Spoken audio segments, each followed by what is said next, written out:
I've always wanted a soup kitchen. And I kept telling my husband about it, and finally one day he said, well, let's do it. So we decided to do kids in the neighborhood.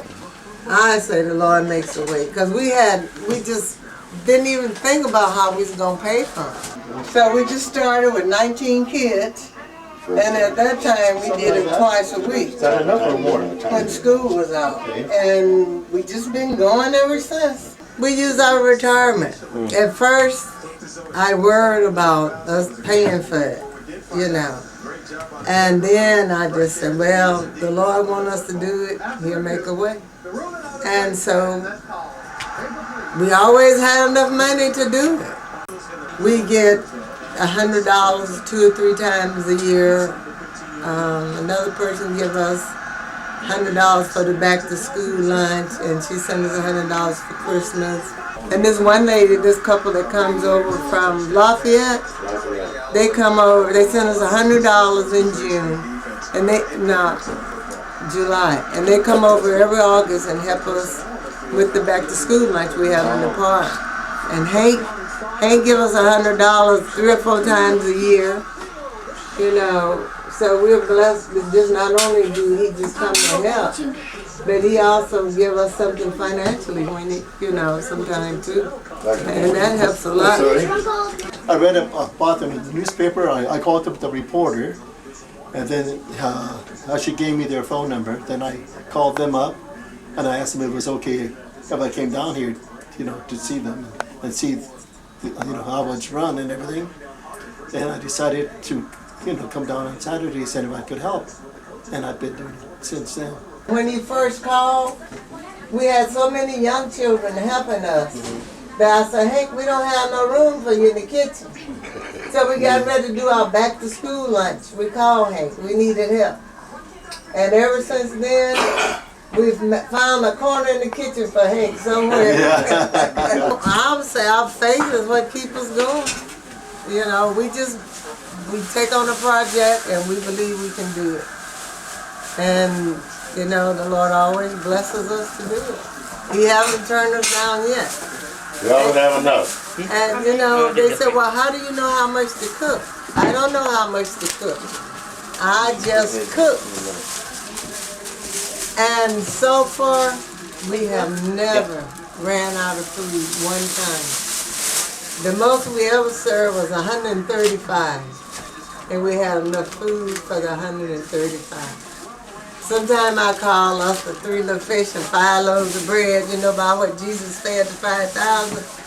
Sometimes I call us that since we don't run out, you know. And it's pick up your Christmas gift for trouble. It's amazing how it happens, you know. Just we always, I don't care what we cook, we always have enough food for whoever shows up.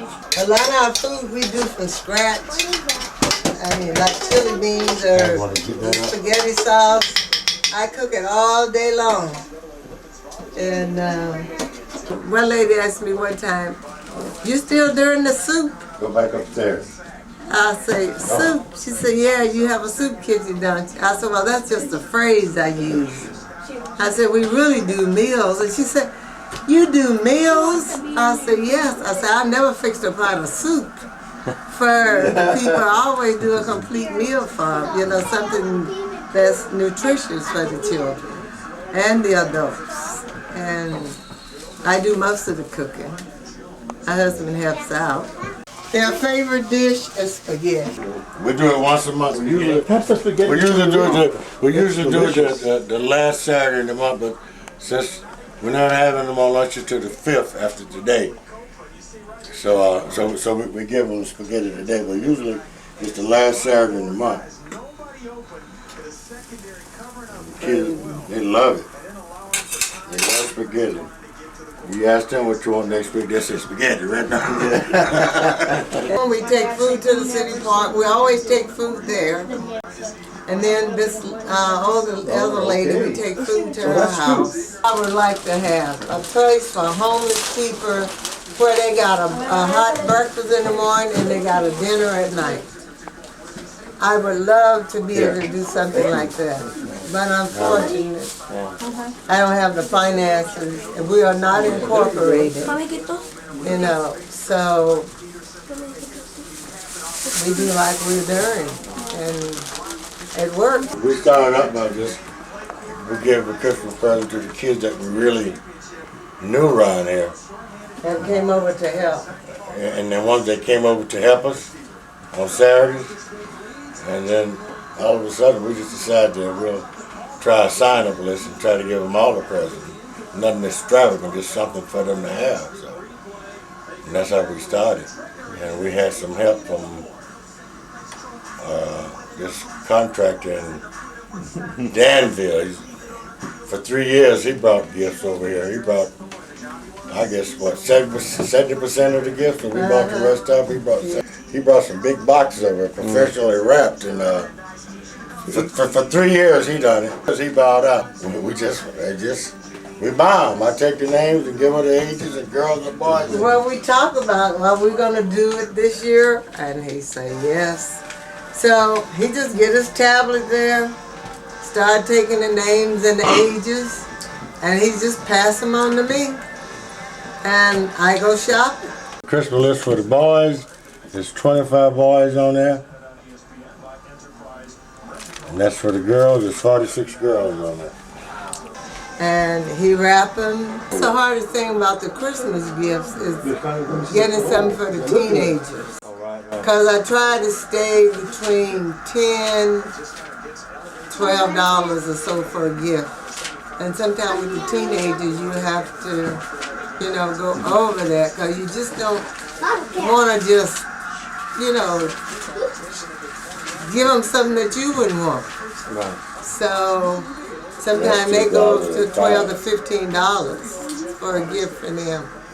It's amazing to us, you know, that we are able to do the Christmas gifts that you never think about it. You know, we got 19 grandchildren, 6 greats, 7 or 6, I don't know. and 7 children, and we give for everybody.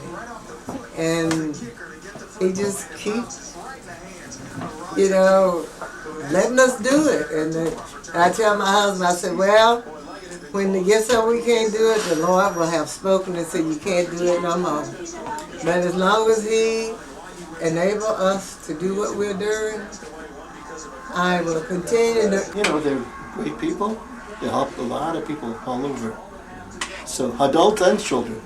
So it's very worthwhile, and that's why I'm here.